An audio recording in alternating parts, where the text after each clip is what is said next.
Thank you all for being here. I think we're all here for the Howard Lutnick interview. We're looking forward to that.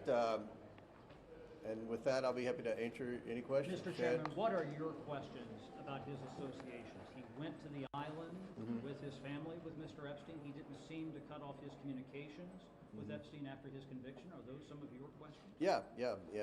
Those are the questions. I think that's the questions everyone would ask. I don't know how many more questions there are. This is something that many of the members wanted to hear from Lutnick, and I'll add he's come in voluntarily, so I appreciate that. So hopefully we'll have some more answers. We haven't talked to too many people that have admitted they've been on the island, so it's my understanding he wasn't on the island very long when he was there with his wife and kids, but we'll see what he says. It's pretty extraordinary to bring in a cabinet secretary or something like this. Can yeah, you characterize that? And look, I've been on the Oversight Committee 10 years, and there's never been a chairman bring in cabinet secretaries of their own party.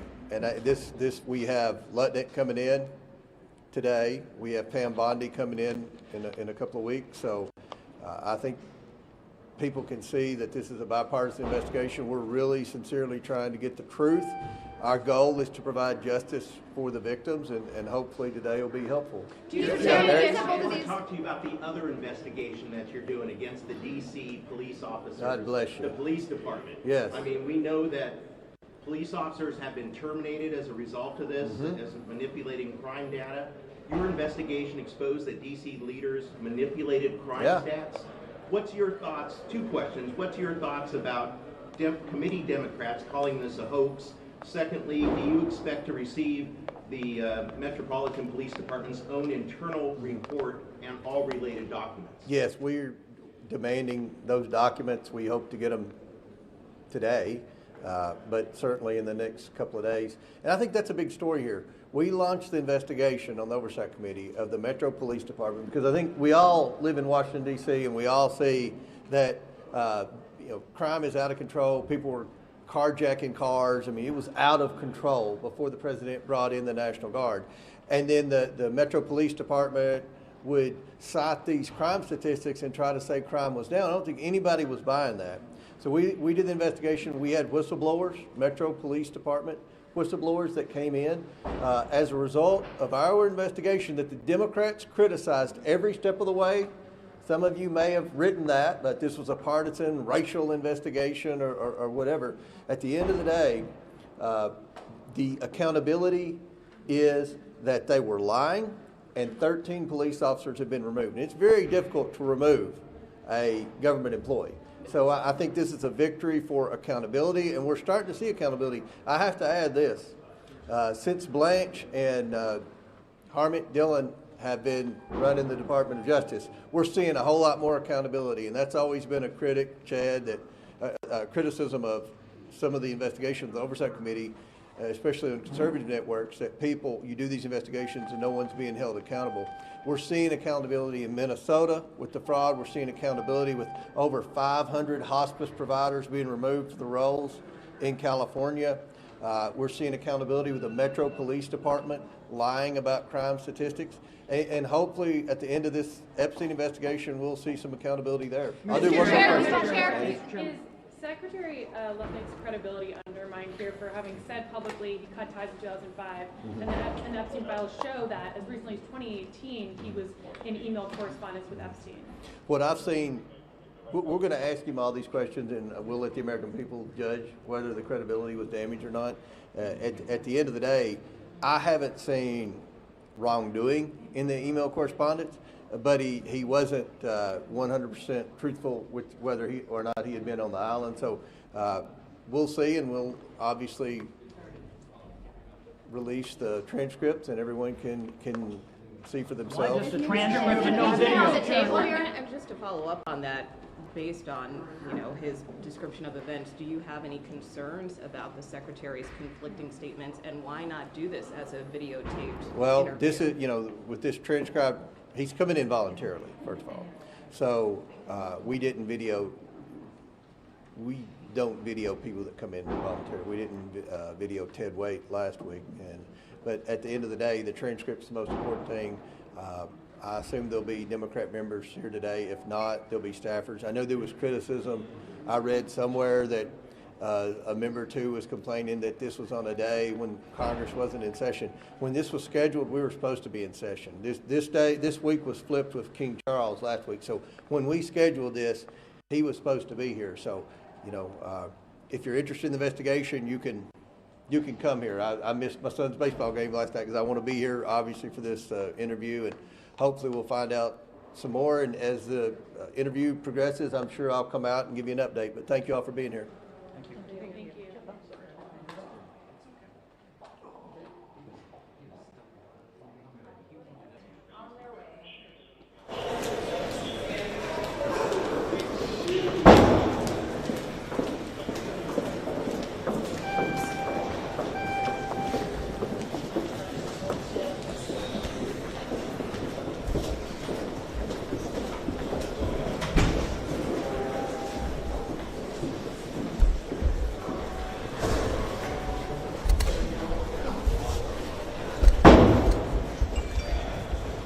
Now we know why the interview was not videotaped. If Donald Trump had seen the video transcript, he would have fired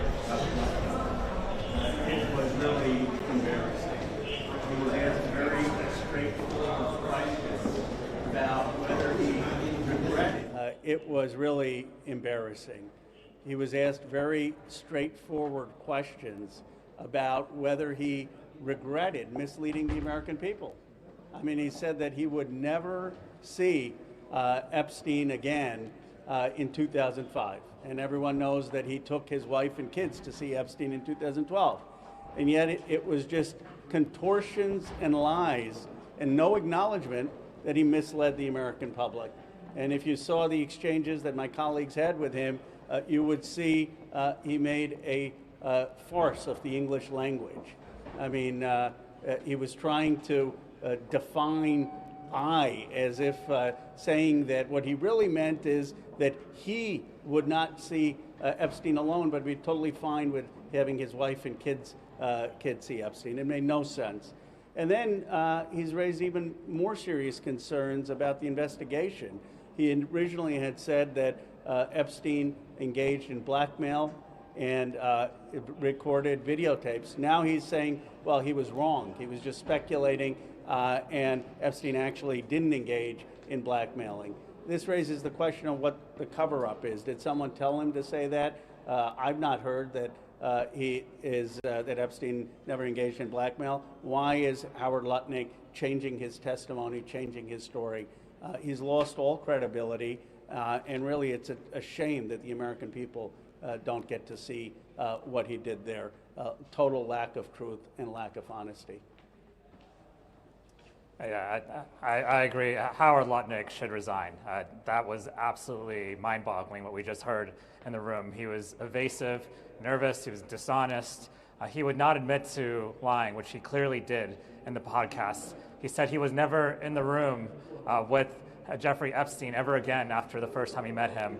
Yet he then admitted that he was in the room with Jeffrey Epstein. I had to ask him whether he and I were in the same room just now, because I couldn't understand his meaning of we were in the same room together.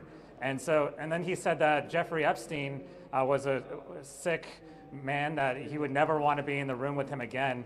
Yet he was in the room with him again when he visited his island where Jeffrey Epstein raped women, underage women, and he brought his kids and his friends with him to that island when he met with Jeffrey Epstein.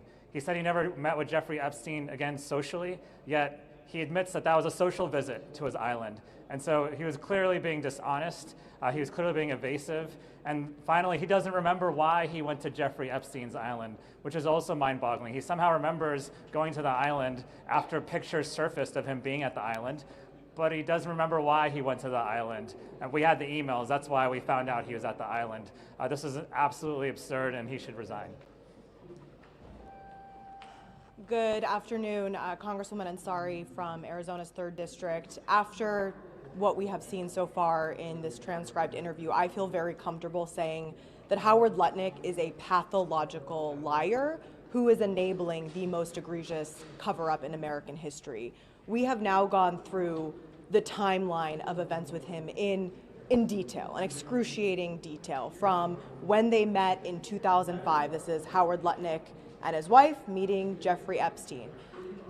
He described it himself in great detail on a podcast last year, where he said that they went to his home, they took a tour, and allegedly were so uncomfortable after seeing the massage tables in Jeffrey Epstein's home that Howard Lutnick went on this podcast to tell the American people that he himself, and my colleagues referenced the definitions he tried to change of what he meant there, but he said that he would never socially or professionally be involved or be in a room with Jeffrey Epstein again. Then in 2012, he took his family and his staff to Jeffrey Epstein's island. I focus my questions today on how he could have done that if him and his wife were truly so uncomfortable, especially when in 2008, we know that Jeffrey Epstein was accused and the sweetheart deal took place for soliciting a minor. Howard Lutnick tried to tell us in that room that he essentially didn't know any of that. I asked him, how did I, as a child at the time, see this all over the media about Jeffrey Epstein, and you, an adult who was this person's neighbor who had engaged with him before, how could you possibly not have known? I mean, the level of the lies that are taking place inside that room without video is unbelievable and part of this egregious cover-up. I recommend that every single American, when this interview is released, read the document in full. You will see Howard Lutnick use phrases like how it's inexplicable and unsettling that he went to the island. That's how he defines it himself. It's inexplicable how this happened. He also tries to define all of their interactions as quote-unquote meaningless and inconsequential. I think he's used those terms about 20 times so far and continues to use them. So I will just end by saying that there are real victims here. There are potentially over 1,000 women who were abused and raped when they were children. And even at the bare minimum, Howard Lutnick was aware of these things. He knew. It just demonstrates the culture of enabling these crimes and allowing rich and powerful people like Jeffrey Epstein and all of the other disgusting rich and powerful men who committed these crimes to continue. Because people like Howard Lutnick knew these things were happening because they were all over the news and continued to engage and legitimize somebody like Jeffrey Epstein. Earlier today, Chairman Comer said that he hadn't seen any evidence of wrongdoing by Secretary Lutnick. And that's actually the problem with the Trump administration, this Republican majority in Congress, because lying to the American people is wrongdoing. And Howard Lutnick lied to the American people. I hope today that we would have heard some remorse, some contrition from Secretary Lutnick for flat out lying to the American people. Instead, what we've heard thus far is hours of testimony where he's attempting to redefine the meaning of the word I. He claims that when he said, I would never be in a room again with Jeffrey Epstein, he meant only him and Jeffrey Epstein. Epstein was so gross to him, so disgusting, that he wasn't willing to be in a room with them, but he was perfectly okay with his wife and family being in a room with Epstein. He's lying. And today's transcribed interview is part of the ongoing cover-up, because the American people deserve to see the video of what's taking place in there. They deserve to see the sweat on the secretary's brow as he struggles to answer basic questions about his lies to the American people. So we're going to continue to listen and ask tough questions, but unfortunately it appears that Secretary Lutnick is not going to take any responsibility for lying to the American people today.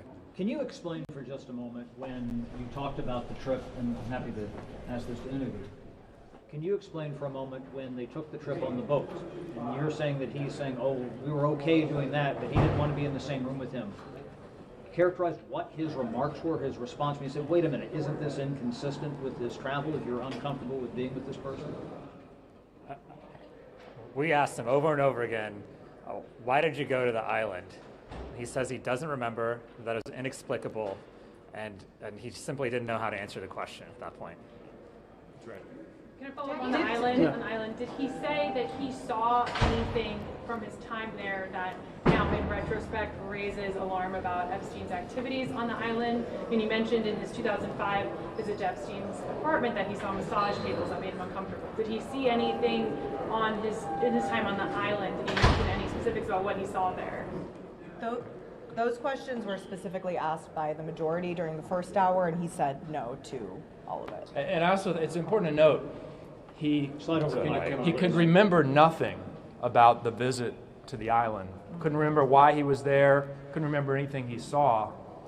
Apparently, he could remember in great detail the 2005 visit to the townhouse and the massage tables that were there. Now, 2005 is 7 years before 2012, so his memory was sharp with respect to 2005, but dull with respect to 2012 and the visit to the island. And this is why this is such a cover-up. I mean, he refused to say there was any blackmailing, even though he thought that happened in the past. He refused to say that there was any video recording, even though he said in the past that Epstein was video recording these young girls. He refused to say anything abnormal about Epstein's island. So someone obviously got to him from the administration. In fact, he said he talked to people in the administration, and that's why he's changed his tune. And the question is not just why he's lying. The question is why he's covering up, why he's no longer willing to share what he knows about Epstein's abhorrent behavior. Does the secretary indicate? Did he talk to President Trump ahead of this interview? Did he talk to people in the Trump administration? He said he did not talk to President Trump. Why do you think Secretary Lutnick agreed to appear voluntarily? Did he address that at all? It is significant that he's the only cabinet secretary that has appeared to this. Well, he didn't want to be subpoenaed. I mean, he knew that we have the Republican votes to subpoena him, just like we did with Pam Bondi. And it's the first time that a cabinet member has been subpoenaed. What I expected, honestly, I expected him to say, well, you know, I regret what I said on the podcast. I should have had been transparent about this incident with the family.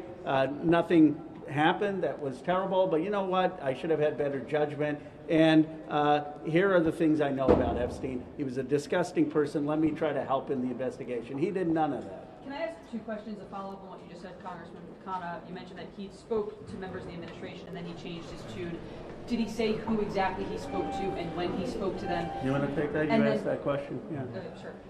He could not recall who he spoke to in the administration. It's also important to note he was asked by a number of us if he spoke to President Trump about today's testimony, and he refused to answer that question. He did say he didn't speak to President Trump or Donald Trump when he was not president, but he would not answer the question as to whether he spoke to President Trump about today's testimony. And then secondly, the secretary had told you guys that he found the invitation to the island to be unsettling, how his assistant knew that he was in the U.S. Virgin Islands. Did he talk about why he accepted an unsettling invitation? This is what I was asking during my line of questioning. Why did you go when you were so clear on this podcast and you've described in great detail that you and your wife were so alarmed by this person and did not want to ever be in a room with him? And to the point of the statements that he had made, I mean, they were very clear statements that I would never in a social, professional setting be in a room with this person. And then we later got him to admit that visiting someone's island and having lunch with them is in fact considered a social situation. And so no, he would not, and I find that extremely unbelievable. I mean, I think of all of the depositions that we have done so far, I find Howard Lutnick to be the least credible with the way that he just refuses to acknowledge how misleading his statements were. I mean, quite frankly, he lied in the podcast, but he refuses to acknowledge that. He still is trying to stand by the fact that he was truthful in those statements. Behind you, did the secretary, I haven't gotten a question yet, sorry. Did the secretary indicate whether or not he had had any business dealings with Jeffrey Epstein, and more specifically, whether they invested in the same company? Yeah, the Republicans asked that in the first hour. He did admit that a subsidiary of his company was invested in a company that Jeffrey Epstein was invested in as well. And they did have an email exchange about that. And then as Democrats, are you all planning to do anything to compel the Secretary's testimony on camera going further, since you don't seem satisfied that this was That may be coming, but well, stay tuned. Meaning the idea that you might ask for subpoena. Chairman Comer called for a public hearing. Sorry, I haven't. Go ahead. If I may go, thank you. You said that you believe that he's covering up. Do you have any indication, or in your questioning, were you able to zero in, or perhaps you've seen in the documents, who you believe he's covering up for and how extensive that cover up is? I think he's covering up for the administration. And let me give the exact exchange that, and Representative Walkinshaw can elaborate on it because he really drilled down on it. First, Secretary Lutnick said on the podcast that there was blackmail going on, right?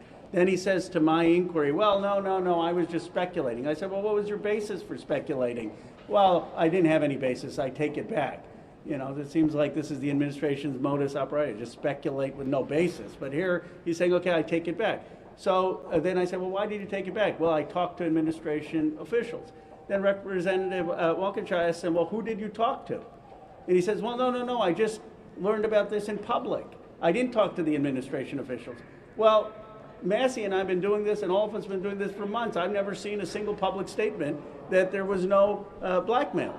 So the question is, why is he changing his tune? Who is getting to him in the administration to basically have him say nothing was wrong? Let's move on. That's what he was saying. That's right. No, I think you nailed it. That's good. Representative Khanna, the Justice Department last July said that there was no blackmail in its memo. So why do you keep saying that there was no blackmail said by the administration? We have not. We have not. That is not what the survivors believe. That is not what the testimony has been of other individuals. And there has not been investigation of people like Les Wexner, of people like Leon Black, and many other people. That's why we're calling for investigations. And he certainly did not reference that memorandum. Democrats win the midterms. What changes with regard, if this investigation is continuing, what do you see changes with regard to this investigation and how you get more answers should the Democrats win? Well, for starters, these interviews are going to be on video, and we're going to make sure that the American people get to see what we got to saw as legislators today. We're going to be completely transparent and honest when it comes to this investigation. So to be clear, you're going to try to have him come in again and try to maybe do this under a subpoena, which would I didn't say that. I said generally that we're going to make sure that these types of interviews are on video and that the American people get to see them. Just in the future. I'm not ruling out him again. I'm just saying generally. Can we get your reaction on something else? On the other investigation dealing with the DC and the investigation with the police department. 9 officers have now been put on leave or an investigation. Just want to get your thoughts on that investigation and where we're at on it. That's a great question for another day. I think that was the last question. Well, I just wanted to see what... Thank you. Thank you. That was a chicken shit move.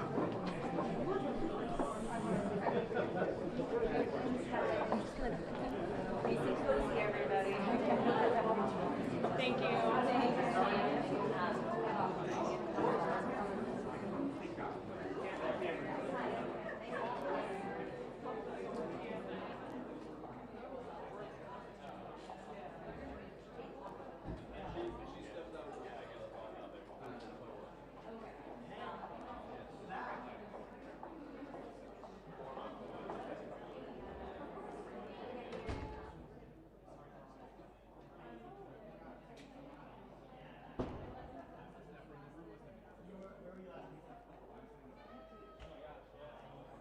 There's a question with transparency. Why are people not willing to trade? Why are people not willing to put their foot down in the House of Representatives when it pertains to Well, we should have a ban on stock trading. We should have a ban on the prediction markets, and I support the Senate bill. Let's at least pass that.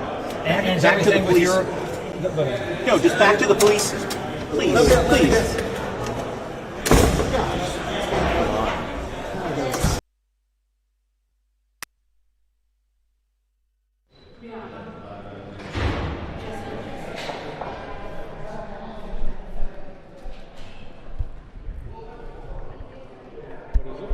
He said he might come up shortly.